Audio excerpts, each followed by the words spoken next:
नमस्कार साथियों, मैं दिनेश मिर्दा उज्जवल क्लासेज नागौर से। कैसे हैं आप?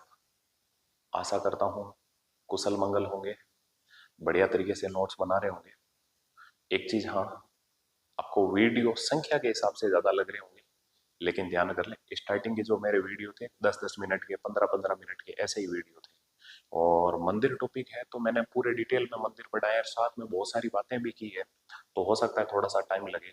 मुझे ऑफलाइन क्लास में भी बराबर 10 घंटे लगते हैं इस टॉपिक में, और शायद मैंने ऑनलाइन क्लास में भी 10 घंटे से ज़्यादा तो टाइम नहीं लिया होगा। फिर भी मैं आता हूँ टॉपिक में बगैर कोई औपचारिकता के, कोई दिक्कत नहीं। दोस्तों, हम पढ़ रहे थे लास्ट में, हनुमान जी के मंदिर पढ़े थे, और आज हम अन्य मंदिर, हम जो भी बचे हुए हैं उनको पढ़ेंगे। और आज हमारे ये मंदिरों का लास्ट वीडियो होगा, तो देखने का प्रयास करना अन्य मंदिरों में।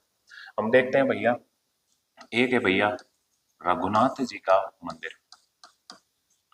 रघुनाथ जी का मंदिर, रघुनाथ जी का मंदिर। भैया सब के सब देखने का प्रयास करना, रघुनाथ जी का मंदिर।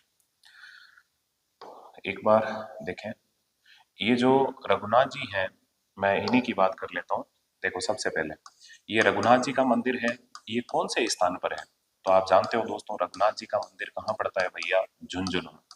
झुंझुनू। अब छोटे छोटे ही मंदिर होंगे तो ज्यादा कोई दिक्कत वाली बात भी नहीं है। रघुनाथ जी का मंदिर कहाँ है? झुंझुनू में। और दोस्तों, इस मंदिर की विशेषता क्या है?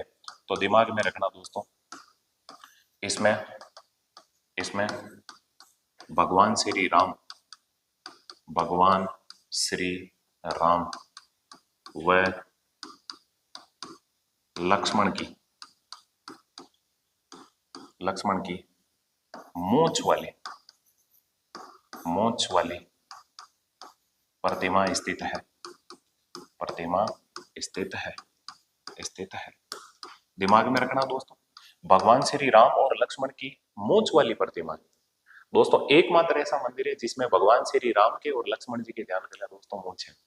लेकिन सुन ले, यही नोट में मैं बात कर लेता हूं, आपसे पूछ ले दोस्तों, सीता लक्ष्मण मंदिर, सीता लक्ष्मण मंदिर ये कहां पे है? तो दिमाग में रखना दोस्तों, ये पड़ता है भैया सीताबाड़ी में। और ये सीताबाड़ी जगह कहां पड़ती है? तो आप जानते हो दोस्तों, बारां के अंदर। भैया सुनो, जब भगवान श्री राम ने सीता मैया का परित्याग कर दिया था अयोध्या वासियों के कहने पे, तो सीता मैया, ध्यान गलत, 12 आ गई थी। और सीता बाड़ी, जहां पे उन्होंने बाड़ी लगाई, उस जगह को कहते हैं सीता बाड़ी। जब सीता मैया से दोस्तों लक्ष्मण जी मिलने आए थे, तो उसी की याद में, ध्यान कर लें, सीता जी और लक्ष्मण जी का मंदिर है। ज्यादातर आप भगवान श्री राम का मंदिर देखोगे तो उनमें उनका परिवार पूरा होगा।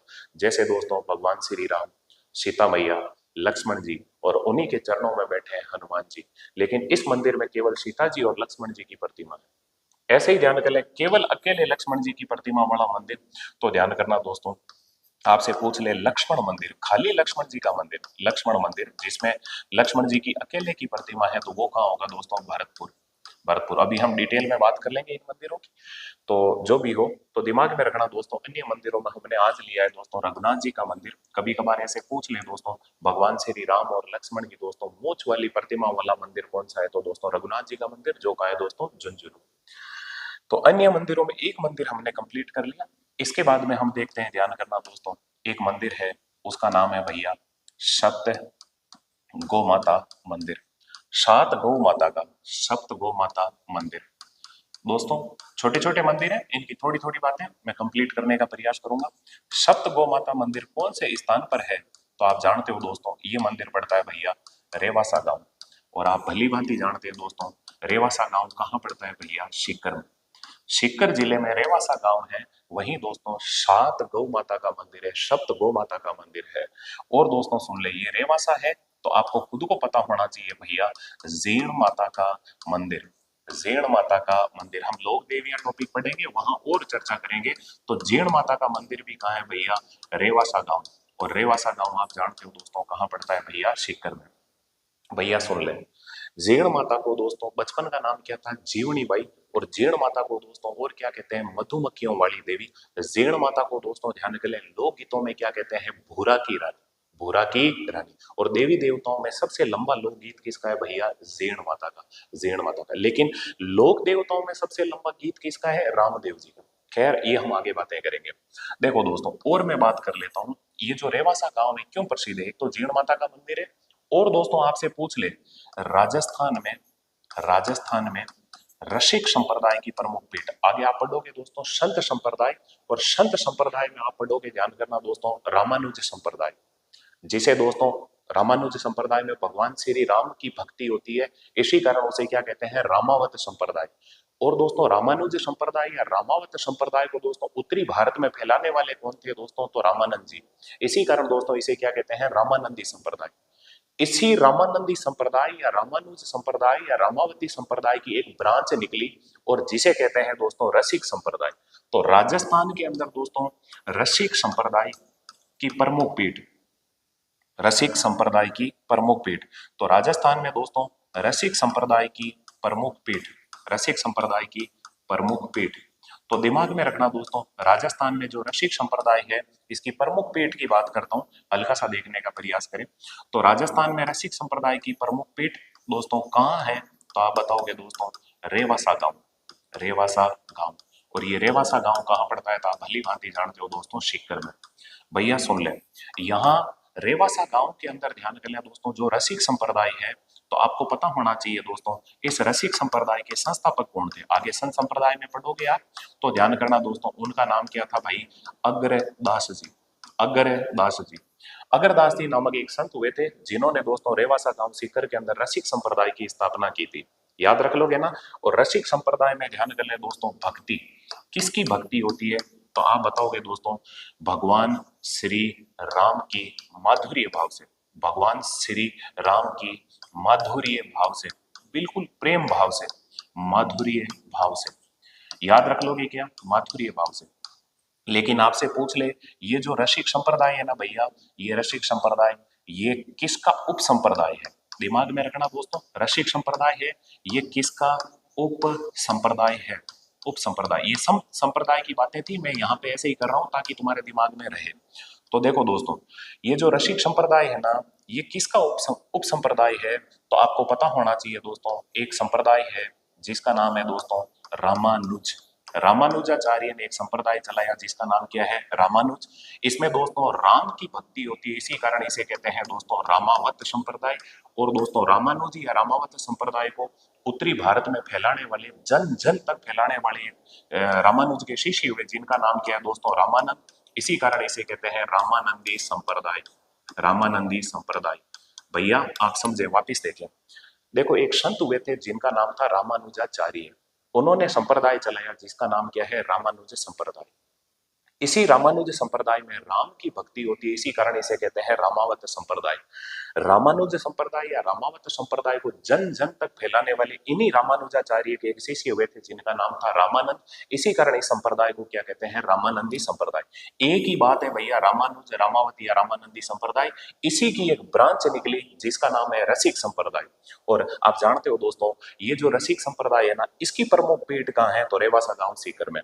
लेकिन आपसे पूछ ले, ये जो रामानुज संप्रदाय है, रामावत संप्रदाय है या रामानंदी संप्रदाय है, इसकी राजस्थान में प्रमुख पीठ, प्रमुख पीठ। तो अगर आपसे पूछ ले राजस्थान में रामानुज, रामावत या रामानंदी संप्रदाय की प्रमुख पीठ कहाँ है? तो वो है भैया गलता जी, गलता जी। गलती जी नहीं हो, मोटी सारी गलता, तो गलता जी। और गलता जी जगह कहाँ पड़ती है? जयपुर में। गलता जी जगह कहाँ है दोस्तों? जयपुर में। याद रखना दोस्तों, राजस्थान में रामानुजी या रामावती या रामानंदी संप्रदाय की प्रमुख पीठ कहाँ है दोस्तों? गलता जी, जयपुर में। लेकिन आपसे पूछ ले रामानुज, रामावती या रामानंदी संप्रदाय की अन्य पीठ कहाँ है? तो आप बताओगे दोस्तों रेवासा गांव सीकर में। तो राजस्थान में रामानुजी या रामावती या रामानंदी संप्रदाय की जो अन्य पीठ है रेवासा गांव सीकर में, उसे क्या कहते हैं? रसिक संप्रदाय। इसी की एक ब्रांच है जिसे कहते हैं दोस्तों रसिक संप्रदाय। तो मैंने इतनी बातें ये संत संप्रदाय की थी, लेकिन मैंने यहाँ इसलिए दी क्योंकि ये रेवासा गांव आ गया, ताकि आपके दिमाग में रह जाएगी दोस्तों। रेवासा के अंदर एक तो जीण माता का मंदिर है, और रेवासा के अंदर दोस्तों रसिक संप्रदाय की प्रमुख पीठ भी है। रसिक संप्रदाय किसका उप संप्रदाय है? रामानुजी या रामावती या रामानंदी संप्रदाय का। तो रामानुजी या रामावती या रामानंदी संप्रदाय की राजस्थान में प्रमुख पीठ कहाँ है भैया? गलता जी, जयपुर। वही गलता जी जिसे राजस्थान का मंकी वैली कहते हैं, क्योंकि यहाँ पे बहुत ज्यादा बंदर रहते हैं और बंदरों की घाटी है, इसी कारण इसे क्या कहते हैं, राजस्थान का मंकी वैली। गलता जी को तो कहते हैं राजस्थान का मंकी वैली, लेकिन ध्यान कर लें दोस्तों, एक ऐसा बेरूपिया कलाकार जो दोस्तों हनुमान जी बनता था, बंदर का रोल करता था, हुप हुप करता था, तो उसका नाम क्या था, उसका नाम था जानकी लाल भांड। तो आपसे पूछ ले राजस्थान में दोस्तों मंकी मैन किसे कहते हैं, मंकी मैन, तो वो है दोस्तों जानकी लाल भांड। क्या करूं यार, मेरे से बोल लिया तो अब लिखाए बगैर रहा नहीं जाएगा, भले ही तुम्हें लंबा लगे, लेकिन एक चीज मैं और बता दूं, पढ़ना तुम्हें पूर्ण पड़ेगा, तब जाके तुम्हारे सिलेक्शन निकलेंगे, ये मेरी गारंटी है, तुम्हें पूर्णता की ओर आना पड़ेगा। और ध्यान रख लें दोस्तों, आपको हर हाल में हर चीजें पढ़नी पड़ेगी। मेरे ये संख्या में तुम्हें मंदिर ज्यादा लग रहे हैं, लेकिन ध्यान रख लें, आप सोचना कभी, इसमें इतिहास भी है, इसमें भूगोल भी है, इसमें कला संस्कृति भी है, 50 और टॉपिक मैं साथ में लेके चल रहा हूं, जब भी कोई बात आ रही है तो आप ऐसे ही जुड़ने का प्रयास करें, को रिलेट करके पढ़ें, मजा आएगा तुम्हें। देखो दोस्तों, ये जो गलता जी है ना, मैं इसी गलता जी की बात करता हूँ, ध्यान कर लें दोस्तों, इस गलता जी का अन्य नाम, इस गलता जी को क्या कहते हैं, तो आप जानते हो दोस्तों, गलता जी को कहते हैं भैया राजस्थान का मंकी वैली। राजस्थान का मंकी वैली, वैली मतलब घाटी, मंकी मतलब बंदर, तो बांदरों की घाटी है यहाँ पे। और ध्यान कर लें दोस्तों, इसी कारण इसे क्या कहते हैं, राजस्थान का मंकी वैली। अब मैं कहता हूँ ना बांदरों की घाटी है, तो मेरे क्लास में ध्यान कर लें, बांदरियां बहुत हंसती है, लड़कियां हंसती रहती है, तो खाली बांदरा ही को नहीं है, बांदरियां भी है, दिमाग में रखना। गलता जी को क्या कहते हैं, राजस्थान का मंकी वैली। लेकिन भैया मैं यही नोट लिख दूं, आपसे अगर पूछ ले राजस्थान में, ध्यान करना दोस्तों, राजस्थान में या राजस्थान का मंकी मैन, राजस्थान का मंकी मैन, राजस्थान का मंकी मैन, तो दिमाग में रखना दोस्तों, राजस्थान का मंकी मैन किसे कहते हैं, तो आप जानते हो दोस्तों, जानकी लाल भांड। जानकी लाल भांड, वही जानकी लाल भांड जिन्हें दोस्तों पद्म श्री पुरस्कार से नवाजा गया। दिमाग में रखना दोस्तों, जानकी लाल भांड एक बेरूपिया कलाकार थे, बेरूपिया कलाकार, हनुमान जी बनते थे, बंदर का रोल करते थे, तो ये इन्हीं कारण इन्हें क्या कहते हैं, राजस्थान का मंकी मैन। तो ये सब बातें एक्स्ट्रा बातें थी, वापिस जुड़ना। आप जो अभी पढ़ रहे हो, क्या पढ़ रहे हो, देखो दोस्तों, आप पढ़ रहे हो भैया सप्त गौ माता का मंदिर, ये रहा सप्त गौ माता का मंदिर। अभी मैं चाहता तो मुझे तो सिर्फ 1 मिनट लगती सप्त गौ माता के मंदिर में, इतना ही बताता सप्त गौ माता का मंदिर कहाँ है, रेवासा गांव सीकर में, तो ये बाकी वाली बातें नहीं कर रहा था, आपके दिमाग में ही नहीं आती। इसीलिए सुनो, सप्त गौ माता का मंदिर कहाँ है, रेवासा सीकर में। और दोस्तों इस सप्त गौ माता मंदिर की विशेषता क्या है, तो हल्का सा देखें दोस्तों, ये बीच में थोड़े से दो नोट आगे, सप्त गौ माता मंदिर की विशेषता क्या है, तो दिमाग में रखना दोस्तों, यह है भारत का, भारत का चौथा, भारत का चौथा व राजस्थान का, राजस्थान का पहला गौ माता मंदिर है। राजस्थान का पहला गौ माता मंदिर है, गौ माता मंदिर है। दिमाग में रखना दोस्तों, गौ माता का राजस्थान में केवल और केवल गौ माता को समर्पित राजस्थान का पहला मंदिर कौन सा है दोस्तों, तो उसका नाम है सप्त गौ माता मंदिर। और भारत में ये कौन से नंबर का है, चौथे नंबर का। तो दिमाग में रखना, सप्त गौ माता मंदिर का है दोस्तों, रेवासा गांव सीकर में। लेकिन हल्का सा दिमाग में दे, थोड़ा सा और सोचें। देखो दोस्तों, अगर आपसे पूछ ले राजस्थान का ऐसा कौन सा मंदिर है जिसमें, ध्यान कर लें दोस्तों, गाय व बछड़े की प्रतिमा स्थित है, गाय व बछड़े की प्रतिमा स्थित है, गाय व बछड़े की प्रतिमा, बछड़े की प्रतिमा, तो दिमाग में रखना राजस्थान का ऐसा कौन सा मंदिर है जिसमें गाय व बछड़े की प्रतिमा है, तो वो है भैया जमुआई माता का मंदिर, जमुआई माता का मंदिर, जमुआई माता का मंदिर। सर ये जमुआई माता का मंदिर है कहाँ, तो आप जानते हो दोस्तों, जमुआ रामगढ़, जमुआ रामगढ़। और जमुआ रामगढ़ कहाँ पड़ता है भैया, जयपुर में। मेरे हिसाब से दिमाग में रह जाएगा। हल्का सा सुनो, गाय व बछड़े की प्रतिमा वाला जो मंदिर है वो कौन सा है दोस्तों, जमुआई माता का मंदिर। ये वही जमुआई माता है जो कच्छावा वंश की क्या है दोस्तों, कुल देवी। कच्छावा वंश की आराध्य देवी कौन है दोस्तों, शीला देवी। याद रह जाएगा मेरे हिसाब से।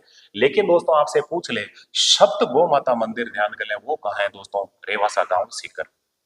अभी हमने देखो दोस्तों अन्य मंदिरों में दो मंदिर देखे हैं, रघुनाथ जी का मंदिर और एक देखा है भैया सप्त गौ माता मंदिर। ये बीच वाली बातों को एक बार दिमाग से हटाएं और देखें। अभी मैंने इतनी बात की, सप्त गौ माता मंदिर का है रेवासा गांव सीकर में, और इसकी विशेषता क्या है, ये भारत का चौथा, राजस्थान का पहला गौ माता मंदिर है। तो गाय व बछड़े की मूर्ति वाला ध्यान कर लें मंदिर कौन सा है, तो वो आप जानते हो दोस्तों कौन सा मंदिर है भैया, जमुआई माता का मंदिर, जो कहाँ है दोस्तों, जमुआ रामगढ़ जयपुर। तो देखो झुंझुनू, झुंझुनू से सीकर आगे। अब नीचे आता हूं, ध्यान करें अन्य मंदिरों में मैं भरतपुर के अंदर जो मंदिर है मैं उनकी बात करता हूं, जोड़ने का प्रयास करें। अन्य मंदिरों में मैं तीसरा मंदिर लेने वाला हूं, और वो कौन सा मंदिर है तो दिमाग में रखना दोस्तों, वो मंदिर हम पढ़ने वाले हैं उषा मंदिर। उषा मंदिर प्लीज देखने का प्रयास करें। उषा मंदिर हल्का सा जोड़े दोस्तों। ये उषा मंदिर कौन से स्थान पर है तो दिमाग में रखना दोस्तों, उषा मंदिर है भैया भरतपुर। भरतपुर, भरतपुर याद रह जाएगा क्या दोस्तों। और भरतपुर को क्या कहते हैं तो आप जानते हो दोस्तों, हल्का सा देखें दोस्तों भरतपुर, इस भरतपुर का अन्य नाम क्या है तो दिमाग में रखें दोस्तों, भरतपुर को कहते हैं भैया राजस्थान का प्रवेश द्वार। राजस्थान का प्रवेश द्वार। सर इसे राजस्थान का प्रवेश द्वार क्यों कहते हैं तो आप जानते हो दोस्तों, पहले भारत की जो राजधानी थी वो क्या थी दोस्तों, आगरा। और आगरा से जो भी लोग राजस्थान में आते वो किधर से आते थे, भरतपुर से आते थे। इसी कारण दोस्तों भरतपुर को क्या कहते हैं, राजस्थान का प्रवेश द्वार। ये जो भरतपुर आई गया तो आपको पता होना चाहिए इस भरतपुर के अंदर एक ऐसा प्रसिद्ध दुर्ग कौन सा है तो उसका नाम है भैया लोहागढ़ दुर्ग। भरतपुर का किला जिसे क्या कहते हैं दोस्तों, लोहागढ़ दुर्ग। और दोस्तों इसको लॉर्ड लेक भी नहीं जीत पाया था, ध्यान करना दोस्तों। तो लॉर्ड लेक ने कहा था इसको दोस्तों लोहागढ़ दुर्ग, लेकिन ध्यान कर लें दोस्तों इस भरतपुर के किले को और क्या कहते हैं, मिट्टी का किला। तो ये जो भरतपुर का किला है या मिट्टी का किला है, ये ध्यान कर लें दोस्तों, बनाया किसने, महाराजा सूरजमल ने। और महाराजा सूरजमल को क्या कहते हैं, जाटों का प्लेटो, जाटों का अफलातून। मैं आता हूं टॉपिक में, ज्यादा आगे नहीं बढ़ूं। देखो दोस्तों उषा मंदिर कहाँ है दोस्तों, भरतपुर में। भरतपुर में। अब मैं बात करता हूं दोस्तों उषा मंदिर का निर्माता कौन था तो दिमाग में रखना दोस्तों, उषा मंदिर का निर्माता था, उस आदमी का नाम था भैया बाणासुर। बाणासुर। लेकिन दोस्तों आपसे पूछ ले, इस मंदिर का जीर्णोद्धार किसने करवाया था। बाद में जब ये मंदिर टूटने लगा तो इसका जीर्णोद्धार किसने करवाया तो ध्यान कर ले दोस्तों, प्रतिहार शासक। प्रतिहार शासक लक्ष्मण सेन। प्रतिहार शासक लक्ष्मण सेन की पत्नी, की पत्नी चित्रलेखा ने, पत्नी चित्रलेखा ने, पत्नी चित्रलेखा ने। याद रख लोगे क्या, लक्ष्मण सेन की एक पत्नी है जिसका नाम क्या है दोस्तों, चित्रलेखा। और चित्रलेखा ने, ध्यान कर ले दोस्तों, कौन से मंदिर का जीर्णोद्धार करवाया है, उषा मंदिर का। मेरे हिसाब से दिमाग में रह जाएगा। अब सुनो दोस्तों, ये जो उषा मंदिर है ना, इसकी विशेषता क्या है, इसकी खास बात क्या है तो भैया सुन ले। 1224 ईस्वी में, ध्यान करना दोस्तों, दिल्ली सल्तनत का एक शासक है जिसका नाम है भैया इल्तुतमिश। इल्तुतमिश, इल्तुतमिश। प्लीज सुन लो दोस्तों, हल्का सा देखें।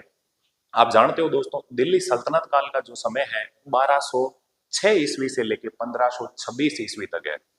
1526 में आप जानते हो दोस्तों 21 अप्रैल 1526 को पानीपत का प्रथम युद्ध होगा, बाबर और इब्राहिम लोदी के मध्य होगा, जिसमें दोस्तों इब्राहिम लोदी मारा जाएगा और बाबर भारत में मुगलिया सल्तनत की स्थापना कर देगा। यानी कि दिल्ली सल्तनत काल के बाद में क्या जाएगा, मुगल सल्तनत।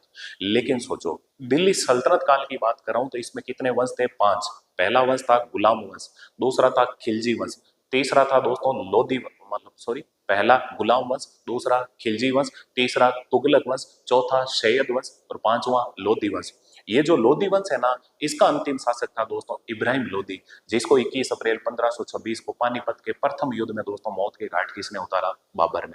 और दोस्तों भारत में क्या गई, मुगलिया सल्तनत। ये इंडियन हिस्ट्री की बात है, अभी मैंने ऐसे ही थोड़ी सी बात कर ली। तो देखो दोस्तों, गुलाम वंश का या दिल्ली सल्तनत काल का जो संस्थापक था उसका नाम था कुतुबुद्दीन ऐबक।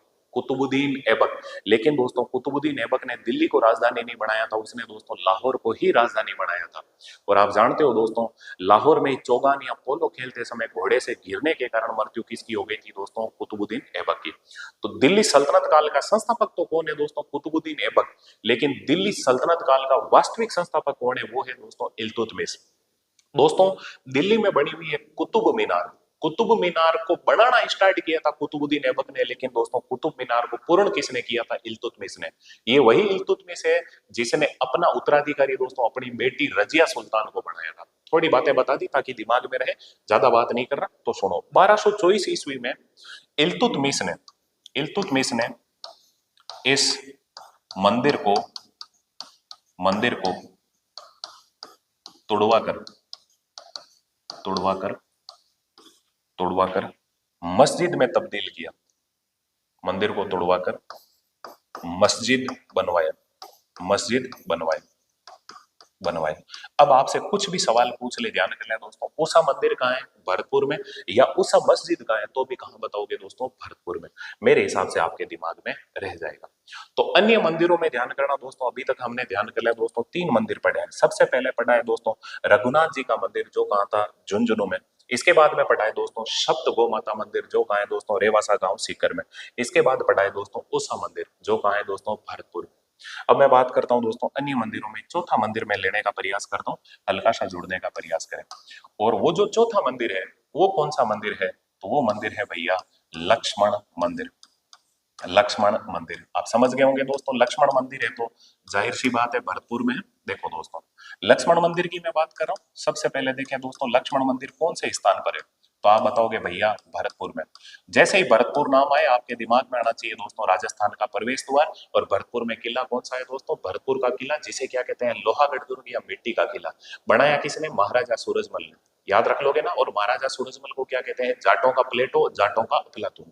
सुनो दोस्तों ये जो लक्ष्मण मंदिर है, मैं बात करता हूं दोस्तों इस लक्ष्मण मंदिर का, ध्यान करना दोस्तों, निर्माण तो आपको पता होना चाहिए दोस्तों, इसका निर्माण प्रारंभ किसने करवाया? तो प्रारंभ करवाने वाले एक राजा हैं जिनका नाम है दोस्तों बलदेव सिंह। बलदेव सिंह, बलदेव सिंह। याद रख लोगे क्या? लेकिन दोस्तों ध्यान कर लें, इसको पूर्ण किसने करवाया? तो दिमाग में रखना दोस्तों, इसको पूर्ण करवाने वाले कौन है दोस्तों? बलवंत सिंह। बलवंत सिंह, बलदेव सिंह ने प्रारंभ करवाया। और इसको दोस्तों लक्ष्मण मंदिर को पूर्ण किसने करवाया है? तो वो कौन है दोस्तों? बलवंत सिंह। मेरे हिसाब से याद रह जाएगा। रख लोगे क्या? ये जो लक्ष्मण मंदिर है ना, मैं बात करता हूँ दोस्तों इसमें मूर्ति, तो ध्यान कर ले दोस्तों, आप बताओगे अकेले लक्ष्मण जी की, अकेले लक्ष्मण जी की, अकेले लक्ष्मण जी की। आप खुद सोचो दोस्तों, लक्ष्मण जी की। भैया आप सोचने का प्रयास करें, हर जगह, हर जगह दोस्तों राम जी का जहां भी मंदिर होगा वहां पे राम जी की, राम जी के साथ में कौन होंगे? लक्ष्मण जी। और कौन होगी? सीता मैया। और दोस्तों उनके चरणों में कौन होंगे? तो दोस्तों हनुमान जी। लेकिन यह एकमात्र ऐसा मंदिर है दोस्तों, ध्यान कर लें, एकमात्र लक्ष्मण मंदिर, अकेले लक्ष्मण जी का मंदिर, जो कहा है दोस्तों? भरतपुर। अब मैं बात करता हूं, ध्यान कर लें दोस्तों, अगर आपसे पूछ ले ये दोस्तों कुल देवता किसके हैं, तो आप आराम से बता सकते हो दोस्तों। दिमाग में रखना दोस्तों, ये है भैया भरतपुर के जाट राजवंश के, भरतपुर के जाट राजवंश के, जाट राजवंश के। याद रख लोगे क्या? तो यहां से एक सवाल और पूछ लेते हैं, ध्यान करना दोस्तों, भरतपुर के जाट राजवंश की कुल देवी, भरतपुर के जाट राजवंश की कुल देवी, राजवंश की कुल देवी। तो भरतपुर के जाट राजवंश की जो कुल देवी है वो कौन है? तो आप बताओगे दोस्तों, वो है भैया राजेश्वरी माता, राजेश्वरी माता, राजेश्वरी माता, राजेश्वरी माता। याद रख लोगे क्या? राजेश्वरी माता। भरतपुर के जाट राजवंश की कुल देवी कौन है? राजेश्वरी माता। और भरतपुर के जाट राजवंश के कुल देवता कौन है? तो वो है भैया लक्ष्मण जी। तो अभी हमने ध्यान करना दोस्तों, अन्य मंदिरों में चौथा मंदिर और देखा है, मेरे हिसाब से याद रह जाएगा। रख लोगे ना। अब मैं बात करता हूँ, हल्का सा जुड़ने का प्रयास करें दोस्तों, एक अन्य मंदिरों में मैं पांचवा मंदिर लेता हूँ, और वो है दोस्तों, दिमाग में रखो दोस्तों, वो है दोस्तों गंगा मंदिर। गंगा मंदिर, दिमाग में रखना दोस्तों, गंगा मंदिर। ये गंगा मंदिर कहाँ पड़ता है? ये भी पड़ता है भैया भरतपुर में, भरतपुर में, भरतपुर में। और दोस्तों ध्यान कर ले, इसमें मूर्ति किसकी है? तो आप बताओगे, ध्यान करना दोस्तों, इसमें मूर्ति है भैया मक्कर वाहिनी गंगा की, मक्कर वाहिनी गंगा की, वाहिनी गंगा की। मक्कर वाहिनी मतलब समझ गए? मगरमच्छ, मकर वाहिनी गंगा की। तो गंगा मैया की प्रतिमा है और मगरमच्छ पे बैठे हुए प्रतिमा है। अब मैं बात कर लूं दोस्तों, ये गंगा मंदिर है, इसका ध्यान कर लें दोस्तों, निर्माता कौन था? तो आप बताओगे दोस्तों, बलवंत सिंह, बलवंत सिंह। भरतपुर में ध्यान कर लें दोस्तों, एक राजा हुए जिनका नाम क्या है दोस्तों? बलवंत सिंह। याद करो, देखो पिछले मंदिर में भी हमने देखा है बलवंत सिंह। लक्ष्मण मंदिर को पूर्ण किसने करवाया? बलवंत सिंह ने। और दोस्तों ध्यान कर लें, गंगा मंदिर भी किसने बनवाया है दोस्तों? बलवंत सिंह ने। सुनो दोस्तों, ये गंगा मैया के, और ध्यान करना दोस्तों, अगर मैं बात करूं तो दोस्तों यमुना के, यमुना माता के, ये जो ध्यान कर लें दोस्तों मंदिर बनने स्टार्ट हुए थे, ये गुप्त काल की देन थी। ध्यान करना दोस्तों, मकर वाहिनी गंगा और कुर्म वाहिनी, कुर्म मतलब कछुआ, कछुए पे बैठी हुई ध्यान कर लें दोस्तों यमुना माता की जो मूर्तियां बनी थी सबसे पहले गुप्त काल में बनी थी, तो थोड़ा सा इनका दिमाग में रखना करना। तो अन्य मंदिर ही पढ़ रहे हैं, इसमें आपने 5 मंदिर पढ़ लिए हैं और मैं बात करता हूँ, ध्यान कर लें दोस्तों, इसी में जो छठा मंदिर है अन्य मंदिरों में वो कौन सा है। तो देखो दोस्तों, एक मंदिर है भैया विभीषण मंदिर, विभीषण मंदिर। या विभीषण से पहले मैं एक और मंदिर ले लेता हूँ, हल्का सा देखें दोस्तों, विभीषण को बाद में ले लेंगे प्लीज, ताकि कर्म से दिमाग में रह जाए। तो अभी हम बात कर रहे हैं दोस्तों अन्य मंदिरों में। तो अन्य मंदिरों में मैं बात करता हूँ दोस्तों, एक मंदिर है वो है भैया डिगी कल्याण जी का मंदिर, डिगी कल्याण जी का मंदिर, डिगी कल्याण जी का मंदिर, दिमाग में रखना दोस्तों, डिगी कल्याण जी का मंदिर। देखो दोस्तों, डिगी कल्याण जी का मंदिर कहाँ पे है, कौन से स्थान पर है, तो आप बताओगे दोस्तों डिगी कल्याण जी का मंदिर है वो है दोस्तों मालपुरा, मालपुआ नहीं हो मालपुरा। और ये मालपुरा जगह का है दोस्तों टोंक। आप जानते हो दोस्तों, अपने राजपूताना में एकमात्र मुस्लिम रियासत थी, वो कौन सी थी दोस्तों, टोंक। और ध्यान कर लें दोस्तों, टोंक का संस्थापक किसको माना जाता है, तो आप जानते हो दोस्तों अमीर खान पिंडारी को। और टोंक को क्या कहते हैं, नवाबों की नगरी। और टोंक के अंदर बनी हुई है दोस्तों सुनहरी कोठी, जिसमें पहले ऊंट की बलि दी जाती थी, लेकिन अब दोस्तों ऊंट को राज्य पालतू पशु का दर्जा दिया गया है और उसको मारना दोस्तों कानूनी अपराध है। खैर जो भी हो, तो दिमाग में रखना डिगी कल्याण जी है दोस्तों, ध्यान करना इनका अन्य नाम, तो दिमाग में रखें दोस्तों इन्हें और क्या कहते हैं।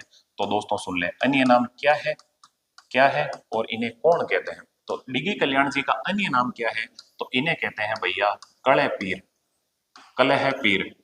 वैसे भी आप मारवाड़ी हो, सारे राजस्थानी हो, तो आप जानते हो कलह मतलब लड़ाई और पीर मतलब लड़ाई को मेटने वाले देवता। तो ध्यान करना दोस्तों, डिगी कल्याण जी को कलह पीर दोस्तों कौन कहते हैं, अन्य नाम दोस्तों किसने दिया या इनको कौन कहते हैं। तो दिमाग में रखना दोस्तों, इन्हें कहते हैं मुस्लिम समुदाय के लोग, मुस्लिम समुदाय के लोग, मुस्लिम समुदाय के लोग, मुस्लिम समुदाय के लोग। दिमाग में रख लोगे क्या, अन्य नाम कौन की बजाय मैं दिया कर दूं, इनको अन्य नाम ये किसने दिया, तो आप बताओगे दोस्तों मुस्लिम समुदाय के लोगों ने, मुस्लिम समुदाय के लोगों ने। इसका मतलब हिंदुओं के साथ साथ इनको दोस्तों मुस्लिम समुदाय के लोग भी पूछते हैं। ये जो डिगी कल्याण जी है ना, इसमें भैया मूर्ति किसकी मूर्ति है, तो आप बताओगे, ध्यान करना दोस्तों, इसमें है भगवान विष्णु की चतुर्मुखी प्रतिमा, भगवान विष्णु की चतुर्मुखी प्रतिमा, चतुर्मुखी प्रतिमा, चतुर्मुखी प्रतिमा। भगवान विष्णु की 4 मुख वाली प्रतिमा है। तो यही आपको पता होना चाहिए दोस्तों, मैं नोट में लिखा देता हूं, आपसे पूछ ले दोस्तों, चौमुखा जैन मंदिर, 4 मुख वाले, ध्यान कर ले, ऋषभ देव की मूर्ति वाला जो जैन मंदिर है, तो उसे चौमुखा जैन मंदिर कहते हैं। आपने जैन मंदिरों में पढ़ा है। और ये चौमुखा जैन मंदिर कौन सा है भैया, तो आप जानते हो दोस्तों रणकपुर का जैन मंदिर, जो कहाँ है दोस्तों, पाली में और मथाई नदी के किनारे। तो रणकपुर का जैन मंदिर है, इसे दोस्तों क्या कहते हैं, चौमुखा जैन मंदिर। लेकिन आपसे पूछ ले, 4 मुख वाली भगवान शिव की प्रतिमा वाला मंदिर कौन सा है, तो वो आप जानते हो दोस्तों, वो है भैया 4 चौमा का शिवालय, 4 चौमा का शिवालय। और आप जानते हो दोस्तों, ये 4 चौमा का शिवालय कहाँ पड़ता है, तो ये पड़ता है भैया कोटा में। मेरे हिसाब से दिमाग में रह जाएगा, ये 4 मुख की बातें आ गई इसीलिए मैंने बता दिया, दिमाग में रह जाएगा ना। 4 मुख की ऋषभ देव की प्रतिमा किसमें है, तो वो है चौमुखा जैन मंदिर, ध्यान कर ले वो कौन सा है, रणकपुर का जैन मंदिर। इसके अलावा दोस्तों 4 मुख वाली भगवान शिव की प्रतिमा किसमें है, 4 चौमा का शिवालय में, जो कहा है दोस्तों कोटा में। मैं आता हूँ दोस्तों, डिगी कल्याण जी के मंदिर की बात कर रहे हैं हम, प्लीज थोड़ा सा देखने का प्रयास करें। ये जो डिगी कल्याण जी है, मैं इन्हीं की बात करता हूँ, हल्का सा जुड़े दोस्तों। ये जो डिगी कल्याण जी है, इनमें मूर्ति देख ली, ध्यान करना दोस्तों, इस मंदिर के निर्माता कौन थे, तो इस मंदिर का निर्माता किसको माना जाता है, तो निर्माता थे भाई राजा डिगुआ, राजा डिगुआ। तो ध्यान करना दोस्तों, कोई राजा डिगुआ थे, उन्होंने ही ध्यान कर लिया डिगी कल्याण जी का मंदिर बनाया था। दिमाग में रह जाएगा दोस्तों, डिगी कल्याण जी का मंदिर कहाँ है, मालपुरा टोंक में। और दोस्तों डिगी कल्याण जी को और क्या कहते हैं, कड़े पीर। इन्हें कड़े पीर कौन कहते हैं, मुस्लिम समुदाय के लोग। और दोस्तों इसमें मूर्ति किसकी है, भगवान विष्णु की चतुर्मुखी प्रतिमा है, 4 मुख वाली प्रतिमा है। अब मैं बात करता हूं दोस्तों, ये जो डिगी कल्याण जी का मंदिर है, इसी की मैं विशेषता ले लेता हूं, हल्का सा देखें दोस्तों डिगी कल्याण जी के मंदिर की विशेषता। तो भैया सुने, यह यह है सांप्रदायिक सांप्रदायिक सद्भावना के प्रतीक माने जाते हैं। सांप्रदायिक सद्भावना के प्रतीक माने जाते हैं। सांप्रदायिक सद्भावना के प्रतीक माने जाते हैं। प्रतीक माने जाते हैं। आप समझ गए होंगे दोस्तों, माने जाते हैं। सांप्रदायिक सद्भावना के प्रतीक माने जाते हैं। क्यों माने जाते हैं? तो आप जानते हो दोस्तों, इन्हें हिंदुओं के साथ साथ मुस्लिम समुदाय के लोग भी पूछते हैं। इसी कारण ये दोस्तों ध्यान कर लें, सांप्रदायिक सद्भावना के प्रतीक माने जाते हैं। और मैं बात करता हूं दोस्तों, सुन लें दोस्तों, इस मंदिर में इस मंदिर में मंदिर में इस मंदिर में नौबत, सर ये नौबत क्या है अभी बात करता हूं। नौबत जो दोस्तों एक अवनद वाद्य है, अवनद वाद्य, प्लीज सुनना। इस मंदिर में नौबत बजाया जाता है, बजाया जाता है। प्लीज सुनना, ध्यान देना। नौबत क्या होता है? एक अवनद वाद्य है। वैसे आपने गाना सुना होगा, बाजे छे नौबत बाजा महाराज डिगी पूरी का राजा। तो नौबत ध्यान कर ले, अवनद वाद्य है। थोड़ी सी हल्की सी बात कर ले तो देखने का प्रयास करें दोस्तों। डिगी कल्याण जी आपके कंप्लीट है। मैं बात करता हूं दोस्तों वाद्य यंत्र। सुनो दोस्तों, वाद्य यंत्र 4 प्रकार के होते हैं। एक वाद्य यंत्र होता है दोस्तों तत्वाद्य यंत्र। आप जानते हो दोस्तों, तारों से स्वरों की उत्पत्ति हो वो कहलाता है तत्वाद्य यंत्र। बहुत सारे हैं, जैसे ध्यान करना दोस्तों, तत्वाद्य यंत्र का मैं एक सुंदर सा एग्जांपल दूं। आधे कटे नारियल पर बकरे की खाल मड के, और ध्यान करना दोस्तों, उसमें ये बांस का पाइप होता है, इसी पे तार बंधे होते हैं, और गज या दोस्तों डंडी की सहायता से इसे बजाया जाता है। तो ये हो गया रावण हथा। जो अपने गांवों में भोपे लेके घूमते हैं, वो कौन सा वाद्य यंत्र है? रावण हथा। रावण हथा कैसा वाद्य यंत्र है? तत्वाद्य यंत्र। ऐसे ही मैं बात कर लेता हूं, ध्यान कर लें। एक वाद्य यंत्र होता है भैया सुशीर वाद्य यंत्र। अब सुशीर वाद्य यंत्र क्या होता है? तो फूंक दे के बजाया जाने वाला वाद्य यंत्र क्या होता है भैया? सुशीर वाद्य यंत्र। जैसे आपने ध्यान करना दोस्तों, मैं बात करता हूँ, चाहे बांसुरी ले लो, चाहे बांकिया ले लो, ये जो भी वाद्य यंत्र होते हैं, ये ध्यान कर लें कैसे वाद्य यंत्र होते हैं? सुशीर वाद्य यंत्र। इसके अलावा ध्यान करना दोस्तों, मैं बात करता हूँ अवनद वाद्य यंत्र। अवनद वाद्य यंत्र क्या होता है? ऐसा वाद्य यंत्र जिसपे खाल मडी हो और जिसे ताल, थाप या डंडी की सहायता से बजाया जाए, उसे क्या कहते हैं? अवनद वाद्य यंत्र।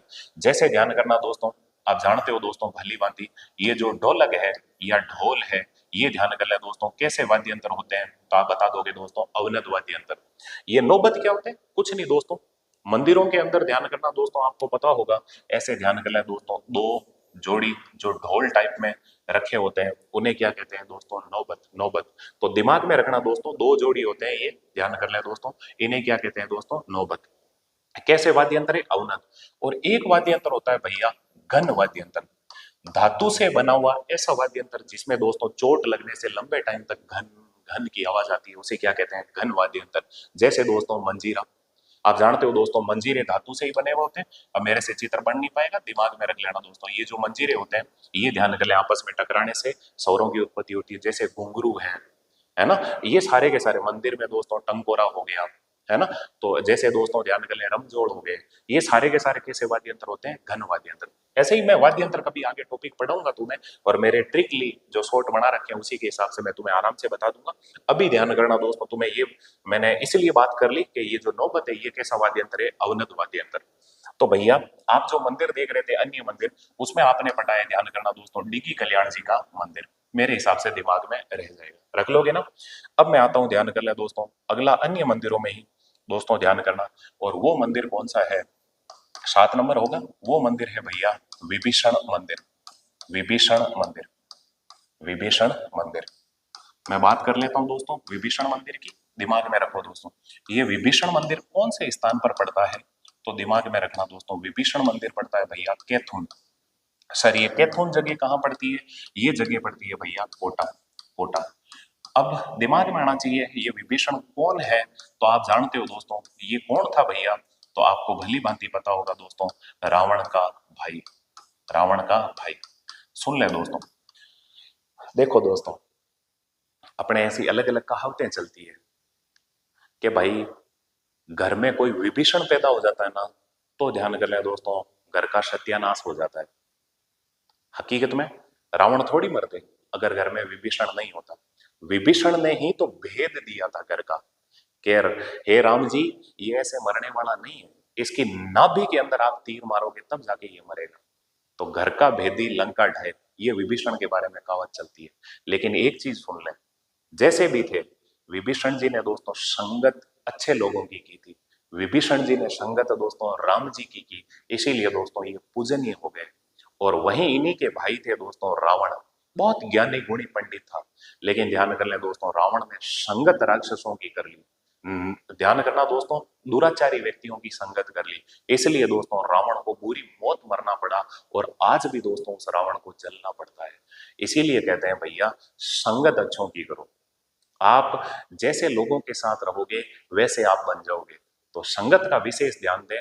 आपके फ्रेंड सर्किल में दोस्त ऐसे होने चाहिए जो दोस्तों आपको पढ़ाई के लिए दोस्तों आतुर करे, पढ़ाई के लिए मजबूर करे, तो दोस्ती का मतलब है। अगर कोई दोस्त ऐसे हो जो दोस्तों आपको पढ़ाई से पीछे धकेले, फिर ध्यान करें दोस्तों, ऐसे दोस्तों से दूरी ही ठीक है। और सबसे अच्छा दोस्त मैं कहता हूँ स्टूडेंट लाइफ में अगर कोई है तो वो हमारी किताबें हैं, वो कभी धोखा नहीं देगी। उनसे दोस्ती करें, उनसे मोहब्बत करें। खैर मैं आता हूं दोस्तों, ये जो विभीषण मंदिर है ये कहाँ है दोस्तों? कैथून कोटा में। और ये कौन थे दोस्तों? रावण के भाई। ध्यान करना दोस्तों, विभीषण कौन है दोस्तों? रावण के भाई। और ज्यादा तो क्या बताऊं दोस्तों, ये जो विभीषण जी हैं इनकी एक विशेषता लिख देता हूँ, हल्का सा देखने का प्रयास करें विशेषता। तो ध्यान करना दोस्तों, यह राजस्थान का एकमात्र विभीषण मंदिर है। यह राजस्थान का एकमात्र विभीषण मंदिर है। राजस्थान का एकमात्र विभीषण मंदिर है। विभीषण मंदिर है, एग्जाम में काफी बार पूछा जाता है। विभीषण मंदिर है, मंदिर है। आज जो भी मैं मंदिर पढ़ा रहा हूँ सारे के सारे किसी ना किसी एग्जाम में पूछे हुए हैं, तो दिमाग में रखना दोस्तों। विभीषण मंदिर कहाँ है? कैथून कोटा। अब ये कैथून क्यों प्रसिद्ध है तो आपको पता होना चाहिए, यही मैं बता दूं, ध्यान कर ले दोस्तों। आगे आप हस्तकला पढ़ोगे उसमें देखोगे दोस्तों, कोटा डोरिया या दोस्तों मसूरिया, मसूरिया की साड़ियां, मसूरिया की साड़ियां, साड़ियां प्रसिद्ध है। तो कोटा डोरिया या मसूरिया की जो साड़ियां प्रसिद्ध, सॉरी, साड़ियां प्रसिद्ध है, ये साड़ियां प्रसिद्ध है। ये कहाँ की साड़ियां प्रसिद्ध है तो आपको पता होना चाहिए दोस्तों, ये साड़ियां प्रसिद्ध है भैया कैथून की, कोटा की। पूरी दुनिया में अपनी अलग ही पहचान रखती है दोस्तों कोटा डोरिया या मसूरिया की साड़ियां। इन्हें मसूरिया की साड़ियां क्यों कहते हैं तो आप जानते हो दोस्तों, मैसूर जगह है दोस्तों कर्नाटक के अंदर। और वहीं मैसूर से दोस्तों ये जो बुनकर थे, ये दोस्तों यहाँ कैथून में आके बस गए। और यहाँ पे ध्यान कर दोस्तों इन्होंने साड़ियां बनानी स्टार्ट की। तो कैथून जगह कोटा में, इसलिए उनको नाम दे दिया कोटा डोरिया की साड़ियां। और वो मैसूर से आए हुए थे, इसी कारण इन्हें कहते हैं मसूरिया की साड़ियां। तो दोस्तों कोटा डोरिया या मसूरिया की साड़ियां कहाँ की प्रसिद्ध है? कैथून की। कैथून जगह कहाँ है दोस्तों? कोटा में। और दोस्तों विभीषण जी का मंदिर भी कहाँ है दोस्तों? कैथून कोटा में। मेरे हिसाब से याद रह जाएगा। अन्य मंदिरों में 7 मंदिर हमने देखे, और मैं दोस्तों ध्यान कर लें, इसके बाद में 8वां मंदिर में और लेने का प्रयास करता हूँ। वो मंदिर है भैया, हल्का सा देखो दोस्तों, गौरी बाई का मंदिर। गौरी बाई का मंदिर, गौरी बाई का मंदिर। दिमाग में रखना दोस्तों, गौरी बाई के मंदिर की मैं बात करता हूँ, हल्का सा दो देखो थोड़ा सा।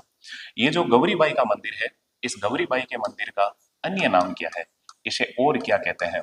तो भैया ध्यान देना, ये जो गौरी बाई का मंदिर है इसे कहते हैं भैया बाल मुकुंद,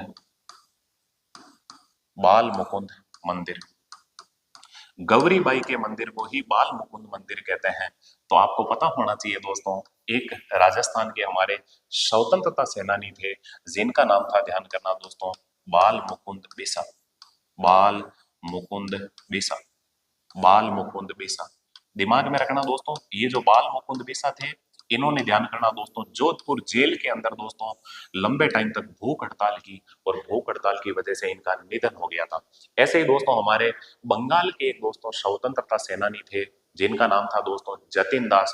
और उन जतिन दास ने, ध्यान कर लें दोस्तों, लंबे टाइम तक भूख हड़ताल की थी, और उसकी वजह से उनका भी निधन हो गया था। और उनके निधन के पश्चात दोस्तों उनके दाह संस्कार में लाखों लोगों की भीड़ इकट्ठी हुई थी।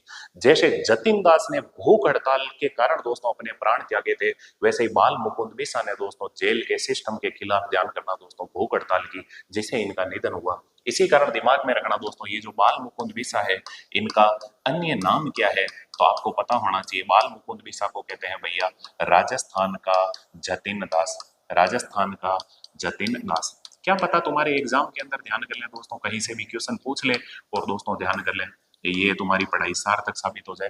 तो राजस्थान का जतिन दास, प्लीज सुनो, राजस्थान का जतिन दास, याद रख लोगे क्या, राजस्थान का जतिन दास। सर ये बाल मुकुंद बिसा कहाँ के निवासी थे, तो आपको पता होना चाहिए दोस्तों, ये निवासी थे भैया पीड़वा गांव। सर ये पीड़वा गांव कहाँ पड़ता है, तो आप जानते हो दोस्तों पीड़वा गांव पड़ता है भैया डीडवाना के पास। और डीडवाना आपको पता होगा दोस्तों, अब एक नया जिला बन गया नागौर से, डीडवाना कुचामन, उसी के अंदर ये पीलवा गांव पड़ता है। वहीं के एक स्वतंत्रता सेनानी थे जिनका नाम क्या था दोस्तों, बाल मुकुंद बिसा। मैं आता हूँ दोस्तों गौरीबाई के मंदिर में। दिमाग में रखना दोस्तों, ये जो गौरीबाई का मंदिर है, इसके ध्यान कर ले दोस्तों, निर्माता कौन थे, तो उन निर्माता का नाम क्या है, गौरीबाई के मंदिर के निर्माता है दोस्तों महाराव शिव सिंह, महाराव शिव सिंह, महाराव शिव सिंह। याद रख लोगे क्या, ये जो गौरीबाई है, ध्यान करना दोस्तों, बस इससे ज्यादा कुछ नहीं है, ये जो गौरीबाई है इन्हें क्या कहते हैं, तो ध्यान करना दोस्तों, इन्हें कहते हैं वागड़ की मीरा। तो वागड़ की मीरा कहलाने वाली दोस्तों गौरीबाई है, उनका मंदिर बना हुआ है, किसने बनाया दोस्तों, महाराव शिव सिंह ने। और ये जो गौरीबाई का मंदिर है, ध्यान करना दोस्तों, मंदिर मैंने स्थान नहीं लिखा, स्थान तो दिमाग में रखे, गौरीबाई का मंदिर है, ये कौन से स्थान पर पड़ता है, तो आप बताओगे दोस्तों डूंगरपुर, डूंगरपुर। आप जानते हो दोस्तों पहाड़ों की नगरी किसे कहते हैं, डूंगरपुर को। ये जो गौरीबाई है, ध्यान करना दोस्तों, इन्हें क्या कहते हैं, तो दिमाग में रखना दोस्तों, गौरीबाई का अन्य नाम क्या है, तो दिमाग में रखें दोस्तों, आपसे पूछ ले वागड़ की मीरा, वागड़ की मीरा किसे कहते हैं, तो आप भली भांति जानते हो दोस्तों, वो किसे कहते हैं, गौरी बाई को। अब नाम आ गया यार, मेरे से रहा नहीं जाएगा, कुछ भी कहो, ध्यान कर लें ताकि तुम्हारे रिवीजन होता रहे, तुम भूलो नहीं, और एक सिस्टम को ध्यान कर लें, फॉलो करते चलें, मेरी तो आदत है। अब वागड़ नाम आ गया ना, तो तुम जानते हो दोस्तों बांसवाड़ा और डूंगरपुर के सम्मिलित क्षेत्र को क्या कहते हैं, वागड़। लेकिन सुन लो दोस्तों, आपसे पूछ ले वागड़ की गंगा, वागड़ की गंगा किसे कहते हैं, तो आप आराम से बता सकते हो दोस्तों, वागड़ की गंगा किसे कहते हैं दोस्तों, माही नदी को, माही नदी को। माही नदी को दोस्तों तीन प्रकार की गंगा कहते हैं, देखो आदिवासियों की गंगा, वागड़ की गंगा, कांठल की गंगा, और इसे कहते हैं राजस्थान की स्वर्ण रेखा नदी। माही नदी का उद्गम कहां से होता है, तो आप जानते हो दोस्तों, अमरेरू की पहाड़ी है, अमरेरू की पहाड़ी है, अमरेरू की पहाड़ी में मेहद झील है। और वहीं दोस्तों ये मेहद झील अमरेरू की पहाड़ी है कहां, मध्य प्रदेश के धार जिले में।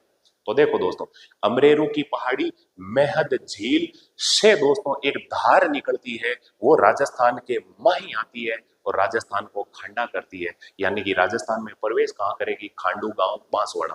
फिर देखो बांसवाड़ा, प्रतापगढ़ और डूंगरपुर में प्रवाहित होते हुए गुजरात, और गुजरात से दोस्तों कहां चली जाएगी दोस्तों, खंबात की खाड़ी में। वही माही नदी, जिसकी सहायक नदियां कौन सी है, दो मुख्य सहायक नदियां हैं, एक का नाम है सोम, एक का नाम है जाखम। और आप जानते हो दोस्तों, नवा टापरा गांव डूंगरपुर में तीन नदियों का त्रिवेणी संगम होता है, वो है सोम, माही, जाखम। मेरे हिसाब से याद रह जाएगा, जहां पे बेणेश्वर धाम, और बेणेश्वर धाम में दोस्तों मेला भरता है माघ पूर्णिमा को, और ये माघ पूर्णिमा को जो मेला भरता है, इसे आदिवासियों का कुंभ, और दोस्तों इसे क्या कहते हैं, तो इसे कहते हैं वागड़ का कुंभ, इसे कहते हैं भीलों का कुंभ। और कुंभ कुंभ मैंने सारे लिखा रखे हैं, तो तुम्हें पता होना चाहिए, वैसे मैं फटाफट बोल देता हूँ। देखो स्थान के हिसाब से, मारवाड़ का कुंभ रोनीचा मेला, मेरवाड़ा का कुंभ पुष्कर मेला, और दोस्तों हाड़ौती का कुंभ सीताबाड़ी का मेला, और वागड़ का कुंभ तो आप जानते हो बेणेश्वर धाम का मेला। आदिवासियों का कुंभ बेणेश्वर धाम का मेला, आदिवासियों का दूसरा कुंभ घोटिया अम्बा का मेला जो पड़ता है बांसवाड़ा में। भीलों का कुंभ तो दोस्तों बेणेश्वर धाम का मेला, ग्रासिया जनजाति का कुंभ नक्की झील का मेला, और शहरिया जनजाति का कुंभ सीताबाड़ी का मेला। यही कुंभ है, रिकॉल किया करो वापिस। चलो अब बात करता हूँ।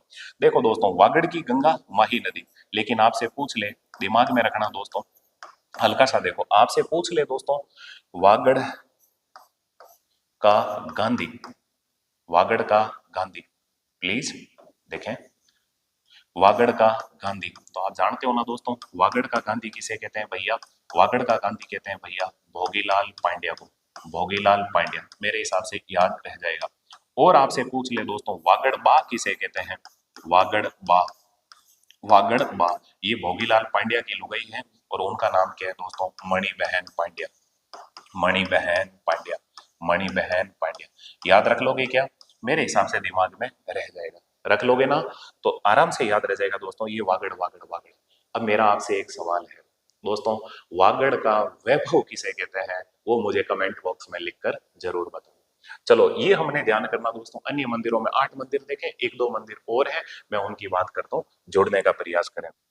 देखो दोस्तों, अन्य मंदिरों में हम 9वां मंदिर ले लेते हैं, और वो मंदिर है भैया रसिया बालम मंदिर, रसिया बालम मंदिर, रसिया बालम मंदिर। ये जो रसिया बालम मंदिर है, मैं इसकी बात करता हूं दोस्तों। रसिया बालम मंदिर का अन्य नाम क्या है? तो आप भली भांति जानते हैं दोस्तों, इस रसिया बालम मंदिर को और क्या कहते हैं? इसे कहते हैं भैया कुंवारी कन्या का मंदिर, कुंवारी कन्या का मंदिर, कुंवारी कन्या का मंदिर। अगर आपसे पूछ ले दोस्तों कुंवारा किला किसे कहते हैं, तो दिमाग में रखना दोस्तों कुंवारा किला। तो आप जानते हो दोस्तों कुंवारा किला कहते हैं भैया बाला किला को। आप जानते हो ना दोस्तों, ये जो बाला किला है ये कहाँ पड़ता है? तो बाला किला पड़ता है भैया अलवर में। कहाँ पड़ता है भैया? अलवर में। दोस्तों ये जो बाला किला है, आप जानते हो दोस्तों इसे और क्या कहते हैं? आंख वाला किला। तो भैया बाला किला को आंख वाला किला कहते हैं। तो मेवाड़ की आंख किसे कहते हैं? वो कहते हैं कटारगढ़ को। और आप जानते हो कुंभलगढ़ के अंदर एक लघु दुर्ग बना हुआ है जिसे क्या कहते हैं? कटारगढ़। और कटारगढ़ में बैठे बैठे महाराणा कुंभा संपूर्ण मेवाड़ पे नजर रखता था। इसी कारण दोस्तों कटारगढ़ को कहते हैं मेवाड़ की आंख। लेकिन आंख वाला किला बाला किला। जब भी अलवर आता है मैं बताता हूँ दोस्तों, अलवर में कितने किले हैं? 3। कौन से हैं? बाला किला, कांकनबाड़ी का किला और है भानगढ़ दुर्ग। भानगढ़ दुर्ग को कहते हैं भूतों वाला किला। ये जो कांकनबाड़ी का किला है ना, आप जानते हो दोस्तों औरंगजेब ने अपने भाई दारा शिकोह को कैद करके रखा था कांकनबाड़ी के किले में। और बाला किला, बाबर ने एक रात के लिए इस बाला किला में विश्राम किया था। ये वही बाला किला है जिसमें अकबर ने अपने बेटे सलीम को दोस्तों कैद करके रखा था। याद रह जाएगा। अब ये जो रसिया बालम मंदिर है, मैं बात करता हूँ दोस्तों, ध्यान करना। ये जो रसिया बालम है इसमें ध्यान कर लें दोस्तों प्रतिमा। तो दिमाग में रखना दोस्तों, इस मंदिर में 2 पाषाण मूर्तियां हैं। पाषाण मूर्तियां, आप समझ रहे होंगे दोस्तों, पाषाण मूर्तियां मतलब 2 पत्थर की मूर्तियां। और वो किसकी है दोस्तों? तो एक तो है भैया, ध्यान कर लें दोस्तों, एक मूर्ति है वो है दोस्तों युवक की, युवक की पाषाण मूर्ति, युवक की मूर्ति। और ये जो युवक है ना, इसके हाथ में भैया ध्यान कर लें क्या भाई? विष का प्याला है, विष का प्याला। हल्का सा जोड़ना दोस्तों, युवक के ही हाथ में है विष का प्याला। देखो दोस्तों, और एक कौन है दोस्तों? एक इसमें है भैया युवती की मूर्ति, युवती की मूर्ति। कोई दिक्कत नहीं। देखो 2 पत्थर की मूर्तियां, बाकी सब मंदिरों में दोस्तों देव मूर्तियां होती है, इसमें देव मूर्तियां नहीं है। एक युवक है जिसके हाथ में दोस्तों विष का प्याला है और एक युवती है।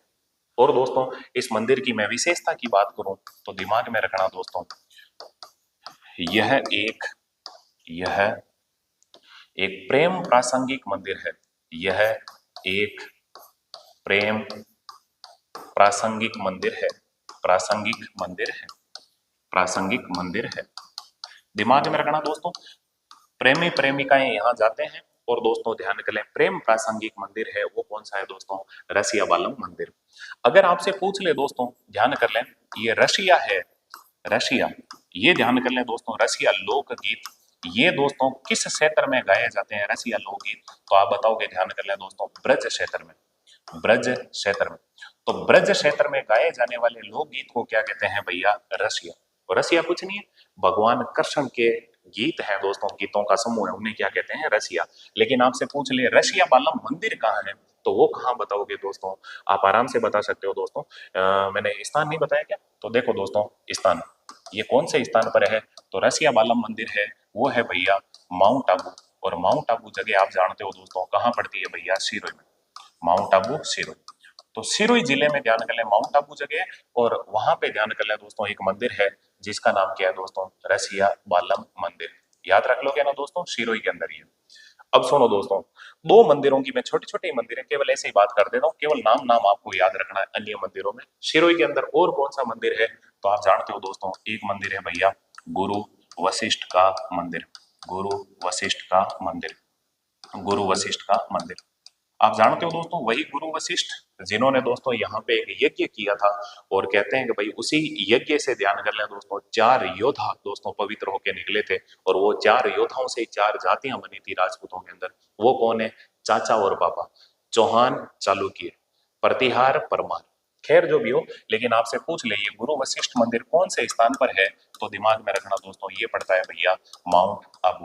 और दोस्तों ये जो माउंट आबू जगह है ये आप जानते हो दोस्तों कहाँ जगह पड़ती है? सिरोही के अंदर। मेरे हिसाब से दिमाग में रह जाएगा। ऐसे ही एक मंदिर बात कर लेता हूँ दोस्तों, आप जानते हो दोस्तों यही माउंट आबू के अंदर ही है दोस्तों, दत्तात्रेय मंदिर। दत्तात्रेय मंदिर। तो दिमाग में रखना दोस्तों, दत्तात्रेय मंदिर ध्यान कर लें कौन से स्थान पर है, तो आप बताओगे दोस्तों माउंट आबू में, माउंट आबू। और आप जानते हो दोस्तों माउंट आबू जगह कहाँ पड़ती है भैया, शिरोई, शिरोई। मेरे हिसाब से दिमाग में रह जाएगा दोस्तों। ये हमने मंदिर श्रृंखला के अंदर ध्यान करना दोस्तों, राजस्थान के जितने भी प्रमुख मंदिर थे लगभग मैंने आपको दोस्तों 100+ मंदिर पढ़ाए हैं। और ध्यान करना दोस्तों, इन मंदिरों को एक सिस्टम में लेने का प्रयास किया है।